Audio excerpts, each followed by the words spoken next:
Sahih ബുഖാരിയിലെ 17 number ഹദീസാണ് നമ്മുടെ ചർച്ച. അബൂദർ സമീത്ത് റളിയല്ലാഹു അൻഹു തൊട്ട് റിപ്പോർട്ട് ചെയ്ത അവരെ തൊട്ട് റിപ്പോർട്ട് ചെയ്യപ്പെട്ട 17 നമ്പർ ഹദീസാണ്.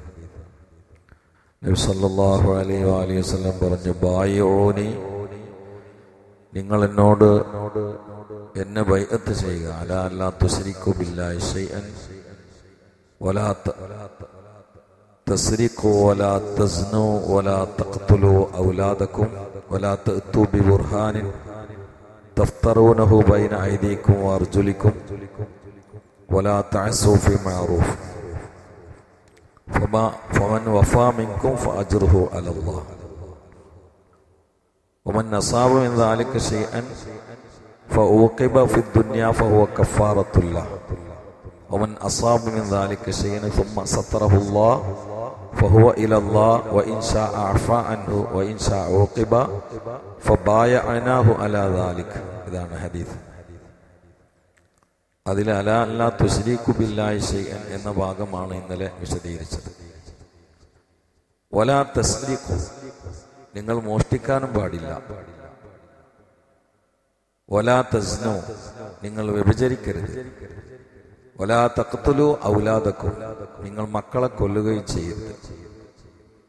വലാ തഅതു ബിബുർഹാനിൻ തഫ്തറൂനഹു ബൈന ഐദീകും വഅർജുലികും, നിങ്ങൾക്കിടയിൽ നിന്ന് കറ്റുകെട്ടി ഉണ്ടാക്കുന്ന കളവുകൾ പറയരുത്. മറ്റുള്ളവർക്കെതിരെയും അല്ലാതെയും നിങ്ങൾ കളവുകൾ കറ്റുകെട്ടി ഉണ്ടാക്കരുത്.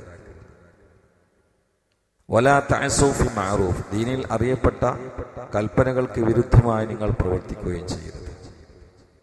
ഇത്തരം കാര്യങ്ങളാണ് ബൈഅത്തിന് സമയത്ത്, ഉടമ്പടി സമയത്ത് അവര് വ്യവസ്ഥ വെച്ചത്. ആ ഒരു വ്യവസ്ഥയിലാണ് ബൈഅത്ത് ചെയ്തത്. ഇത് ചില കാര്യങ്ങൾ എടുത്തെടുത്ത് പറയാനുള്ള കാരണം അന്ന് അവിടെ നടന്നിരുന്ന കാര്യങ്ങളാണ്. സത്യത്തിൽ കൊല തീരെ പാടില്ല. അത് മക്കളല്ലാത്തവരും കൊല്ലാൻ പാടില്ല. പക്ഷെ മക്കളിട്ട് കൊന്നിരുന്ന ഒരു ജനതയായിരുന്നു അവരിൽ ഒരു വിഭാഗം.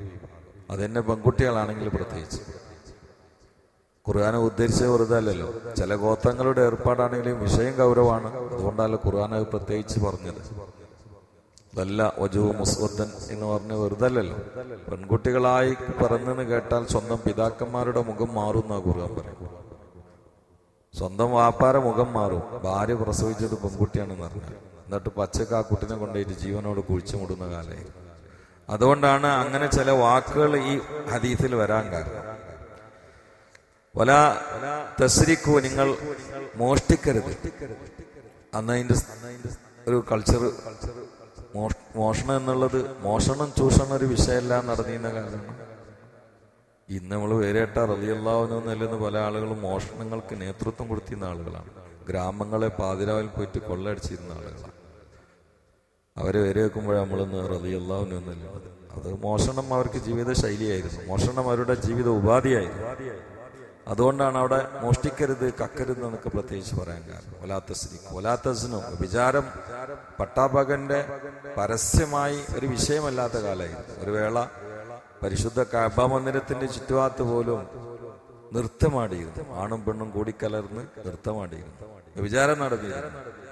സെക്സിന്റെ കവിതകൾ കഅബയുടെ മട്ടുപാവിൽ അവർ ഒട്ടിച്ചിരുന്നു. അത്രയൊക്കെ വളരെ വൃത്തികേട് നടന്ന കാലമാണ്. അതുകൊണ്ടാണ് ആയാദി വാക്കുകൾ ഹദീസിൽ കയറി വന്നത്. വലാ തഖ്തുലു ഔലാദകും, നിങ്ങൾ മക്കളെ കൊല്ലരുത്. മക്കളെ കൊന്നിരുന്നു. നബി സല്ലല്ലാഹു അലൈഹി വസല്ലമയിൽ വിശ്വസിച്ചുകൊണ്ട് ഹബീബിന്റെ കൂടെ പലയിടത്തും യാത്ര ചെയ്യുന്ന ചില സ്വഹാബാക്കളുടെ ചരിത്രങ്ങളിൽ പറയുന്നു, ചില പ്രത്യേക സ്ഥലങ്ങളെത്തിയാൽ അവരവിടെ ഇരുന്നിട്ട് പൊട്ടിക്കരയുന്ന. ഒരിക്കലൊരു സ്വഹാബി ഒരു മലഞ്ചെരുവിന്റെ ഒരു പ്രത്യേക സ്ഥലത്തെത്തിയപ്പോ കല്ലുമ്മ ഇരുന്നിട്ട് പൊട്ടിക്കരഞ്ഞു. നബി സല്ലല്ലാഹു അലൈഹി വസല്ലം ചോദിച്ചു, എന്തേ ഇവിടുന്ന് പ്രത്യേകിച്ച് കരയാൻ? കാരണം എൻ്റെ ഒരു ഓർമ്മയാണ് മുത്തുനബി എന്ന് പറഞ്ഞു. എന്താ നിങ്ങൾ ഓർമ്മ എന്ന് ചോദിച്ചതേ ഉള്ളൂ. പിന്നാണ്ട് പറയാൻ തുടങ്ങി. എൻ്റെ ഭാര്യ പ്രസവിച്ചത് പെൺകുട്ടിയാണെന്ന് പറഞ്ഞപ്പോൾ എനിക്ക് വല്ലാത്ത ദേഷ്യമായി. പക്ഷെ ഞാൻ ഭാര്യയുടെ കണ്ണ് പൊടിയിടാൻ വേണ്ടി ആ കുട്ടിനോടുള്ള സ്നേഹം അഭിനയിച്ചു. എൻ്റെ മനസ്സിൻ്റെ ഉള്ളിലൊക്കെ പക ആളി കത്തിയിരുന്നു. കാരണം പെണ്ണാവുമ്പോൾ അപമാനം എന്നുള്ള കാലമാണ്. നബി സല്ലല്ലാഹു അലൈഹി വസല്ലം ഇങ്ങനെ കേൾക്കുകയാണ്. എന്നിട്ട് ഞാൻ ഭാര്യയിൽ നിന്ന് ആ കുട്ടിയെ സൽക്കാരത്തിന് എന്ന് പറഞ്ഞിട്ട് വാങ്ങി റസൂലുള്ളാഹി സ്വല്ലല്ലാഹു അലൈഹി വസല്ലം. എന്നിട്ട് ഞാൻ എൻ്റെ മോളേറ്റ് ഈ സ്ഥലത്തേക്കാണ് എത്തിയത്. വരുന്ന സമയത്തൊക്കെ എൻ്റെ താടി രോമങ്ങൾക്കിടയിലൂടെ ആ കുഞ്ഞിക്കൈ ഇങ്ങനെ കടന്നുപോയി കുഞ്ഞു വർത്തമാനങ്ങൾ പറഞ്ഞിരുന്നു നബിയെ. കാരണം ബാപ്പല്ലേ, കുട്ടിക്ക് അറിയില്ലല്ലോ ഇപ്പോൾ എവിടേക്കാ കൊണ്ടുപോകണം. അങ്ങനെ ഞാൻ എവിടെ എത്തിയപ്പോൾ ഞാനൊരു സ്ഥലത്ത്, ഇതാ ഈ സ്ഥലമാണ് നബിയെ, ഈ സ്ഥലത്ത് നിന്നിട്ട് ഞാൻ അങ്ങനെ കുഴിച്ച് വലിയ കുഴി ഉണ്ടാക്കി, മണൽ കോരി അതിൻ്റെ അടിയിലുള്ള മണ്ണെടുത്ത് മാറ്റി, കുഴി ഇങ്ങനെ ആഴം കൂടുന്തോറും ഈ കുട്ടീൻ്റെ താടിരോമങ്ങളിലേക്ക് പാറി വന്ന മൺപൊടികളെ, മണൽപ്പൊടികളെ ആ കുട്ടിയുടെ കുഞ്ഞിക്കൈ കൊണ്ട് ഇങ്ങനെ തടവി തരുന്നത് ഞാൻ ഓർക്കുന്നു. യാ റസൂലല്ലാഹ്. കുഴിൻ്റെ പണിയൊക്കെ കഴിഞ്ഞപ്പോൾ ഞാൻ പണിയെടുക്കുന്നത് കുഴിൻ്റെ വക്കത്ത് വെച്ചുകൊണ്ട് നോക്കിയിരിക്കുന്ന എൻ്റെ പൊന്നുമോളെ ഞാൻ ആ കുഴിയിലേക്ക് എറിഞ്ഞു. യാ റസൂലല്ലാഹ്. ആ കുഴിയുടെ ആഴത്തിലുള്ള കുഴിയുടെ ഉള്ളിൽ വെച്ച് വാപ്പാ വാപ്പാ എന്ന ദയനീയമായ വിളി എൻ്റെ മോള് വിളിക്കുന്നത് എൻ്റെ കാതിലിപ്പോഴും അടിക്കുന്നത് പോലെ നബിയേ. അതിൽ കിടന്ന ആ കുട്ടി മരിക്കണില്ല എന്നറിഞ്ഞപ്പോൾ പിന്നെയും കരച്ചിലിൻ ശബ്ദം കേട്ടപ്പോൾ പക തീരാത്ത ഞാൻ ഒരു വെട്ടുകല്ലെടുത്തുകൊണ്ട് ആ കുട്ടിയുടെ തലക്കിട്ട് കുന്നു മണ്ണിട്ട് മൂടി. അത് ഇവിടെയാണ് യാ റസൂലല്ലാഹ്. കേട്ടതേ ഓർമ്മയുള്ളൂ, പുന്നാരമുത്ത് പൊട്ടി കരഞ്ഞു. ഞാൻ ഒരു ചരിത്രം പറഞ്ഞു എന്ന് മാത്രം, അങ്ങനെ ഒരുപാട് ചരിത്രങ്ങളുണ്ട്. അതാണ് വലാ തഖ്തുലു ഔലാദക്കും എന്ന് പറയാൻ കാരണം. നമ്മൾ ഇന്ന് അതിൻ്റെ ആളുകൾ തന്നെയാണ്, പക്ഷെ അവരെക്കാളും കടന്നു കൈ നമ്മളെടുത്തില്ല. കാരണം കാട്ടറബികൾ വയറ്റിലൊന്ന് പുറത്തേക്ക് വരാനുള്ള സ്വാതന്ത്ര്യം കൊടുത്തിരുന്നു, നമ്മളിപ്പോൾ കൊടുക്കണില്ല. സ്കാനിങ്ങിലൂടെ പെണ്ണാണെന്ന് അറിഞ്ഞാൽ, നിങ്ങൾക്കറിയാലോ ഭ്രൂണഹത്യയെ കുറിച്ച് ഞാൻ പറയണോ? ഇന്നത് വ്യാപകമായിട്ടില്ല എന്നുള്ളത് ശരിയാണ്, പക്ഷെ കുറച്ച് മുമ്പുണ്ടായിരുന്നു. ഗവൺമെന്റ് ബ്ലോക്ക് ചെയ്തുകൊണ്ട് എല്ലായിടത്തും വ്യാപകമായിട്ടില്ല, സ്വകാര്യമായിട്ട് നടക്കണുണ്ട്. എന്താ ഭ്രൂണഹത്യ എന്ന് പറഞ്ഞാൽ? പുറത്തേക്ക് വരാൻ സൗകര്യം കൊടുക്കൂല, വയറ്റിന്റെ ഉള്ളിൽ വെച്ചിട്ട് വെട്ടിക്കൊല്ല. യന്ത്രങ്ങളുടെ സഹായം എന്ന് പറഞ്ഞിട്ടില്ല, ഒക്കെ ജീവനെ ഹനിക്കല്ലേ. കാട്ടറബികളെക്കാളും കടന്ന കശ്മലനായി ആധുനികൻ, അള്ളാഹു കാത്തുരക്ഷിക്കട്ടെ. അവിടെ ഇന്നും ഈ വാക്ക് പ്രസക്തമാണ്, എന്നും. വലാ തഖ്തുലു ഔലാദക്കും, മക്കളെ കൊല്ലരുത്. വലാ തഅ്തു ബിബുർഹാനിൻ തഫ്തറൂനഹു ബൈന ഐദീകും അർജുലിക്കും. ഇവിടൊക്കെ ഭാഷ ശ്രദ്ധിക്കുന്ന ആളുകൾക്ക് ചില ചിന്തകളുണ്ട്. നിങ്ങൾക്കിടയിൽ നിന്ന് നിങ്ങൾ കറ്റുകെട്ട് കളവുണ്ടാക്കരുതെന്ന് പറഞ്ഞുകൊടുത്ത് ബൈന ഐദീകും അർജുലിക്കും എന്നാണ് നബി സല്ലല്ലാഹു അലൈഹി വസല്ലം പറഞ്ഞത്. എന്താ കാര്യം? ഏറ്റവും കൂടുതൽ മനുഷ്യൻ അവന്റെ ജീവിതത്തിൽ മറ്റുള്ളവർക്കെതിരെ പ്രവർത്തിക്കുന്നത് കൈകൊണ്ടും കാലുകൊണ്ടുമാണ്.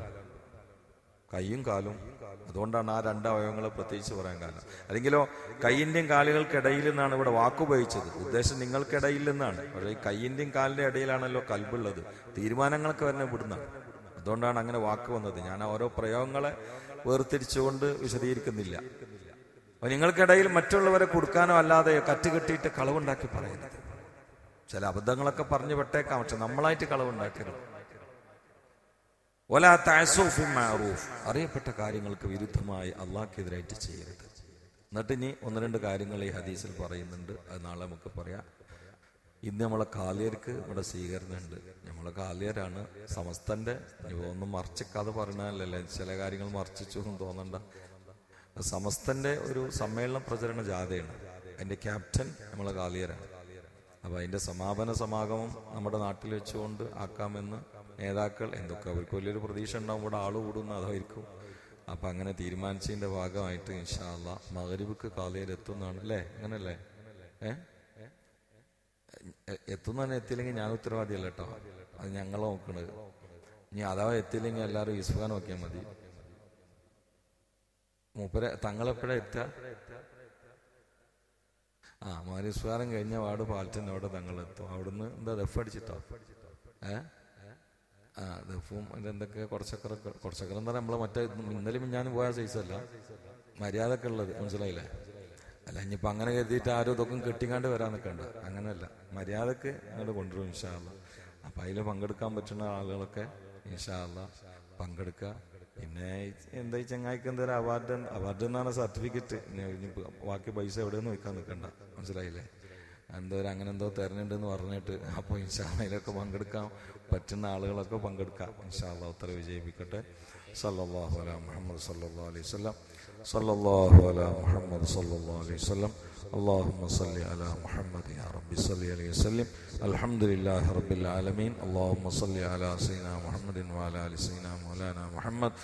اللهم اغفر للمؤمنين والمؤمنات والمسلمين والمسلمات الأحياء منهم والأموات. പടച്ചോനെ, ഇന്ന് ചീർണി ചേക്കോക്ക 2 ദിവസം മരിച്ചു പോയ അള്ളാഹു അദ്ദേഹത്തിന് ഖബറിനെ സന്തോഷമായി കൊടുക്കണേ അല്ല, പ്രകാശമായി കൊടുക്കണേ അല്ല, പ്രവിശാലായി കൊടുക്കണേ അല്ല. രാവിലെ തന്നെ ഹബീബിന്റെ ഹദീസ് കേൾക്കാൻ വരുന്ന ഒരാളെ നീ ഹായിബാക്കല്ല അല്ല.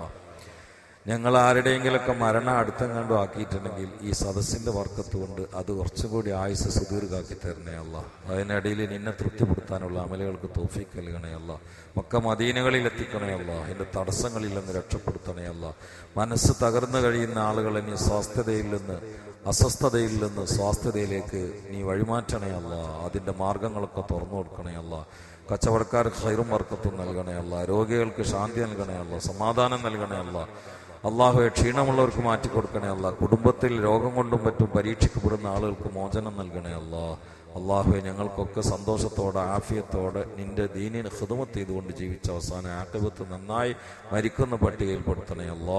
ഞങ്ങളുടെ ചുറ്റുഭാഗത്ത് ചിഹ്നിച്ചിതറി കബറിൽ കിടക്കുന്ന ഒരുപാട് മുഅ്മിനീങ്ങൾ എല്ലാവർക്കും പുറത്തു കൊടുക്കണേ അല്ല. ഞങ്ങളെ മാതാപിതാക്കൾക്ക് പുറത്തു കൊടുക്കണേ അല്ല. ഉസ്താദുമാർക്ക് പുറത്തു കൊടുക്കണേ അല്ല. അല്ലാഹുമ്മ അൻസുർ ഉമ്മത്ത സയ്യിദനാ മുഹമ്മദ് വറഹം ഉമ്മത്ത സയ്യിദനാ മുഹമ്മദ് തജാവസ് അൻ ഉമ്മത്തി സയ്യിദനാ മുഹമ്മദ് اجعلنا من خيار أمته ومن محبيه. ربنا تقبل منا إنك أنت السميع العليم وتب علينا إنك أنت التواب الرحيم. آمين برحمتك يا أرحم الراحمين. وصلى الله تعالى وسلم على خير الخلق سيدنا محمد وآله وصحبه أجمعين. سبحان ربك رب العزة عما يصفون وسلام على المرسلين والحمد لله رب العالمين. السلام عليكم ورحمة الله.